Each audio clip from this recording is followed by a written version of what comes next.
Next question is from Nom Nom Pastrami.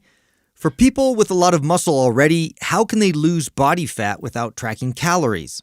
Without tracking calories. All right, here's the deal. And I've worked with, I'd say many of the clients, if not most of them, I would work with, we would not count calories for the most part. Did he say a lot of body fat or a lot of muscle? A lot of muscle. In other words, they're trying to say, I already have a lot of muscle, so my metabolism's fast. I think they're probably alluding to what we always talk about, which is build your metabolism type of deal, which that's always part of the strategy. But where I was going is, look for things that encourage behaviors that lead to a leaner body or physique. So here's the easiest one. This one's super easy.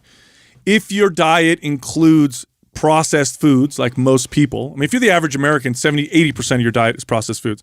But even if your diet is 30% processed foods, if you just cut out the processed food without counting calories, you're probably going to eat less and get leaner. It requires you to count nothing except for, I'm not eating things that come in boxes or wrappers or whatever.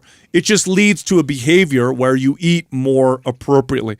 That single thing right there is the most effective single step I've ever done with any client for weight loss. That doesn't include anything. Oh, well, I don't know. There's a lot of things that you can do to start to lose body fat without tracking calories. I think becoming more present when you're eating. I've talked about that before, where you just don't eat in front of the TV or the phone. You'd be amazed by... You actually chew all your food? Yeah, or chewing more, right? Focus actually on the chewing process. Like a lot of people like throw something in their mouth, bite it a couple times and swallow it. Like there was a book that came out one time. It was a fat loss book, and it was like something around like chewing your food 50 times or something. Like it would result in all these people losing weight. So there's lots of strategy.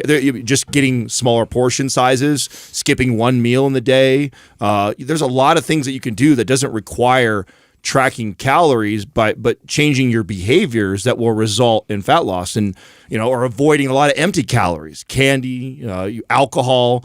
You can get rid of a lot of that stuff and get that same result. To that point, I mean, I just read a study. It was just over like the diners in America where they did some study where basically they switched out the size of their fork to a smaller fork, and people ate way smaller portions as a result of that. It was the most simple thing you could do, but you felt like you gained more from the smaller fork, and so it would just naturally you thought you were satisfied. Well, and honestly, somebody who that's how I was questioning what they were asking in this, because if you got a lot of muscle mass, I'm assuming that you're alluding to you have a pretty fast metabolism then too. So it's pretty easy for this person. If they get a roaring metabolism, they want to lose body fat and they don't feel like tracking calories, make a few good decisions. Yeah, in my opinion, behavior modification through the stuff that we're talking about will lead to a pretty good, healthy, lean physique.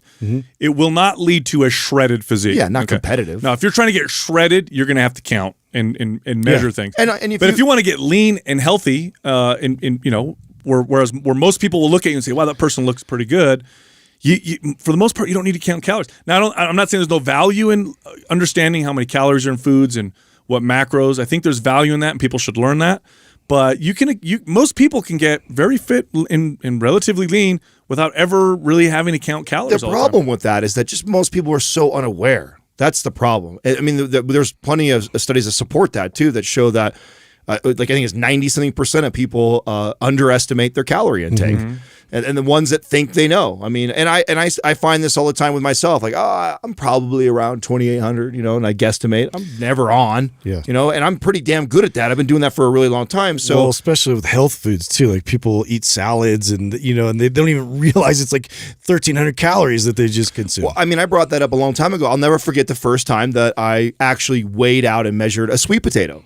Because sweet potatoes aren't really high in calories, and when you look at all the apps or the books that break down the nutrients in it, it's a relatively very healthy, low calorie type of food. But they grow in very different sizes. Yeah. And when they say like a small, medium, or regular or large in the book, it's very different than a lot of times what you get at a grocery store. Yeah, let's just try and average it out. Yeah, and what you can find is it could be, they're gigantic. Yeah, I found I was like 300 calories off on one.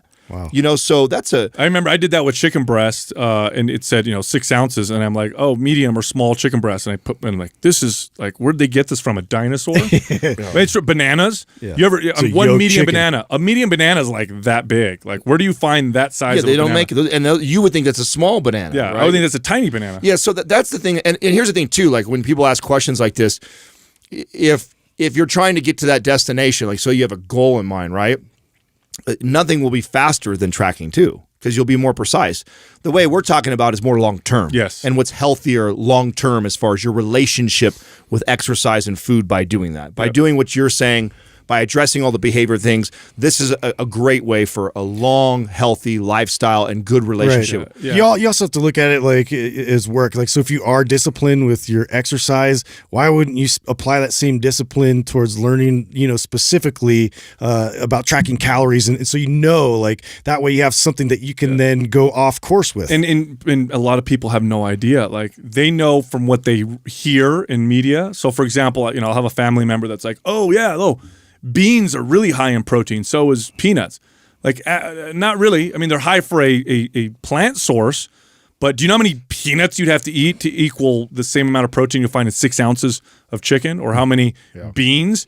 Like, but it says high protein. When I look at it, it's 6 grams. 6 grams. Yeah, it's high protein for a plant, but in comparison to other sources, it's not high protein. Well, and back to a Justin point, because I think it's a very good, valid point. I mean, I feel the same way about exercise. The ultimate goal of both exercise or training, right, and nutrition is to get intuitive training and intuitive eating. I mean, that's we all want to get there. That's the pinnacle, in my opinion, is to get to a place where you know your body well enough, exercise well enough, or programming well enough that you can always maintain a very fit, healthy physique forever. Off a feel. Yeah, off a feel, right? And knowing, right? And even if you're outside those boundaries, you're outside those boundaries.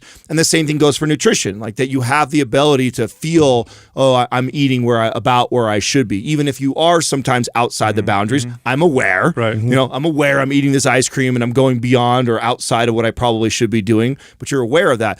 And personally, I just think that most people need to track both those things to figure that out, or learn both. They need a guideline first before they go off. Yes. You gotta learn on how their to, own. what is it, crawl before you walk? Yeah, crawl before you walk.